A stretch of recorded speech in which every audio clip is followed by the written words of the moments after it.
last week, my brother rang me up. It was our last weekend before lockdown in France. So, we decided to go on a hike in the Pyrenees. With our heavy backpacks, the walk through the clouds was easy, only for his dog, Taco. In those moments, happiness is found from simple things, like watching the fire burn and eating a hot meal.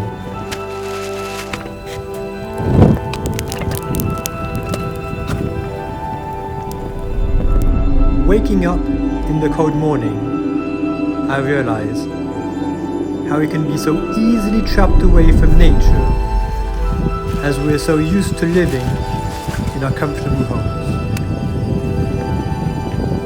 Time is slipping through our fingers.